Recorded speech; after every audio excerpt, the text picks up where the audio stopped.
Ma all'Aquila non era tutto risolto? E allora perché a un anno dal terremoto gli aquilani scendevano in piazza, occupavano le strade al grido di L'Aquila, l'Aquila?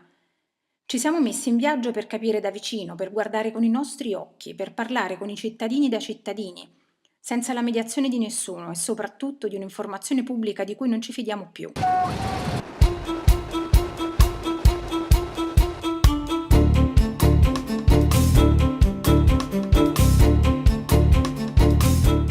Noi siamo quelli della valigia blu, 207.000 firme per chiedere una rettifica al TG1 di Minzolini, perché prescrizione non è assoluzione. Siamo arrivati all'Aquila da tutta Italia, non ci eravamo mai visti prima, anche se gestiamo insieme il gruppo su Facebook La dignità dei giornalisti e il rispetto dei cittadini da mesi ormai.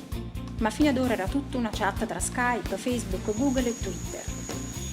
Alla stazione ci aspetta Tommaso, anche lui è di valigia blu, studia e lavora a Bologna, ma è aquilano. Ci farà da guida.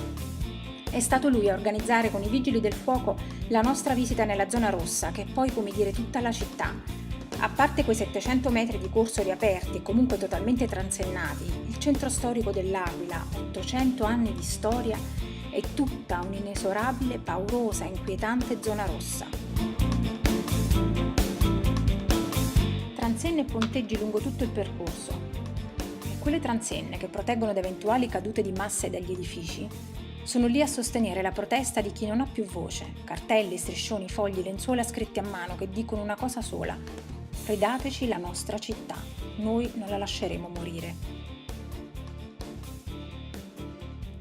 Una sezione a parte dedicata proprio al TG1, reo di aver censurato il corteo di 20.000 aquilani del 16 giugno, quando in 5.000 hanno poi occupato l'autostrada per attirare l'attenzione sulle loro condizioni.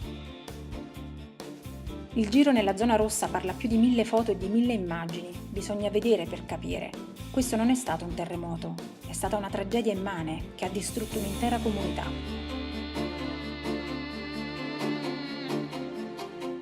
È sfuggito al resto del paese la portata di questo evento. È stata una cosa terrificante.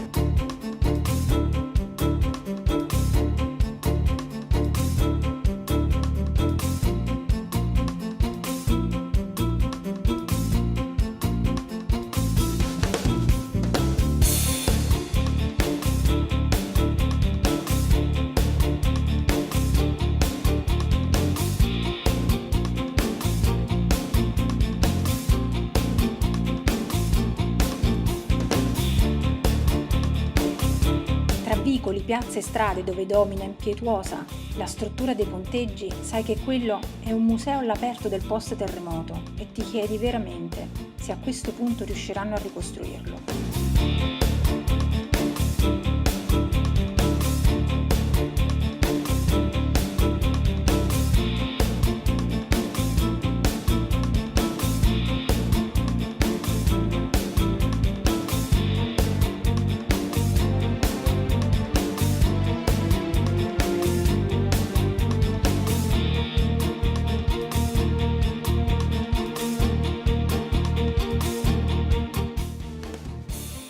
A 1 anno e 3 mesi dal terremoto la ricostruzione non è partita e non si vede nessun segnale di ripresa. Sembra tutto fermo alle 3:32 di quel maledetto 6 aprile 2009.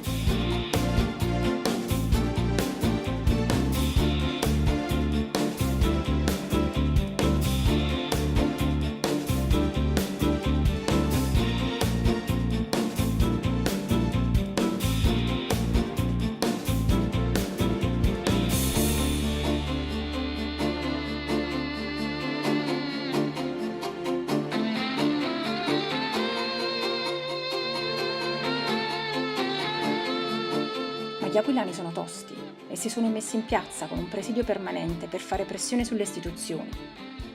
Questa è una città bellissima e la vogliamo ricostruire, vogliamo che ci dicano quando possiamo cominciare. 2 locali storici del centro hanno riaperto proprio all'inizio del corso nelle vicinanze, ma l'attività commerciale è ferma. Il centro è dei militari, dei vigili del fuoco e di Ringo e i suoi amici, i cani soli e abbandonati che seguono i vigili del fuoco puntualmente nei loro giri dentro la zona rossa.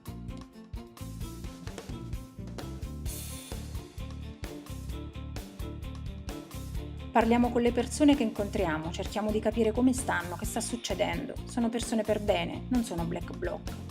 Sono persone che vogliono ricostruire la loro città, hanno apprezzato la gestione dell'emergenza, ma dopo è stato abbandono e caos. Magliette bianche che vogliono rappresentare i fantasmi dell'Aquila, quelli che sono stati impacchettati da qualcuno che ha fatto credere all'Italia intera che tutto va bene, che tutto sta a posto, che noi siamo degli ingrati, mentre noi siamo delle persone che continuano a versare lacrime sui palazzi distrutti, sui loro morti, sugli amici persi, sui familiari persi. E siamo persone normalissime, stiamo bollendo, siamo un vulcano che sta per esplodere e questo lo dice un cittadino di oltre 60 anni che ha sempre votato al centro, uno equilibrato. È questo che deve capire chi ci rappresenta. Nessuno sa quanti soldi ci sono per la ricostruzione, se e come potranno ricostruire le loro case. Non ci sono direttive. La proroga continua delle tasse da pagare è uno stillicidio psicologico. L'economia a terra, il lavoro non c'è più. In questo momento siamo esattamente da 15 mesi senza introiti, perché noi siamo i titolari dell'attività che non abbiamo avuto degli aiuti dallo Stato. Lo Stato ci ha dato solo 2.400 euro per i primi 3 mesi e poi ci ha abbandonato. Bisogna far ripartire l'economia, perché se tu mi dai la casa e non ho il lavoro, la casa che ci faccio? Questo è importante. Il lavoro è fondamentale, perché l'Aquila ha dei problemi di lavoro, perché 800 attività commerciali non sono riaperte. Nelle 800 attività commerciali giravano una marea di persone a lavorarci, 3-4 mila persone.